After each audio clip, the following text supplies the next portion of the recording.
দর্শক বন্ধু এবং কৃষি উদ্যোক্তা ভাই এবং বোনেরা সকলকে স্বাগত জানিয়ে শুরু করছি আমাদের নিয়মিত অনুষ্ঠান কৃষকের তথ্য। দর্শক বন্ধুরা, বরাবরের মতো কিন্তু আজকে আমরা চলে এসেছি একটি বিদেশি জাতের আঙ্গুরের বাগানে এবং এই আঙ্গুর বাগানের অবস্থান যশোর জেলার মনিরামপুর থানার মাসনা গ্রামে।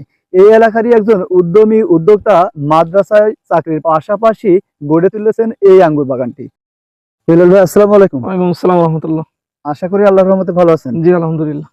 বিলাল ভাই, আপনার এই আঙ্গুরের বাগান আসলাম, মাশাআল্লাহ আলহামদুলিল্লাহ। দেশের জি মাটিতে ব্যাপক পরিমাণে আপনার এই আঙ্গুরের ফলন আসছে, কালারটাও যেমন এবং মিষ্টতাও তেমন আমরা জি খেয়ে জি পরীক্ষা করলাম মোটামুটি। তো বিলাল ভাই, সর্বোপরি আপনি এই আঙ্গুরের জাতটি সংগ্রহ করলেন কিভাবে? আসলে আঙ্গুরের প্রতি আমার একটা ছোটবেলা থেকে দুর্বলতা ছিল। পরে ইউটিউবে দেখে আঙ্গুর যে বাংলাদেশের মাটিতে অনেকে ট্রাই করতেছে, এটা দেখে আমি প্রথমে কুড়িগ্রামে রুহুল আমিন ভাইয়ের সাথে যোগাযোগ করি। আরো যে চুয়াডাঙ্গা আবির মাহমুদ ভাই, আরো কয়েকজনের সাথে ইম্পোর্টার যারা বাইরে থেকে বিয়ার রুট ইম্পোর্ট করে তাদের সাথে যোগাযোগ করি।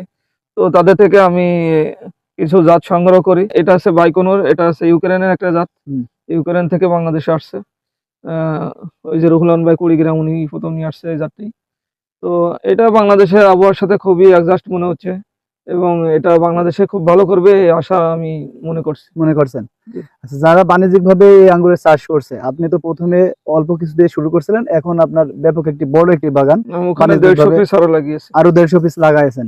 তো যারা বাণিজ্যিক ভাবে চাষ করবে এই আঙ্গুরের জাতটি চাষ করলে কি বাংলাদেশের মাটিতে বাণিজ্যিক ভাবে লাভবান হওয়া চাষ সম্ভব? করলে এখন পর্যন্ত বাইকোনোরকে সামনে রাখতে হবে এবং পাশাপাশি green long, Dixon, black magic, joy seedless এগুলোও পাশাপাশি কিছু রাখতে হবে।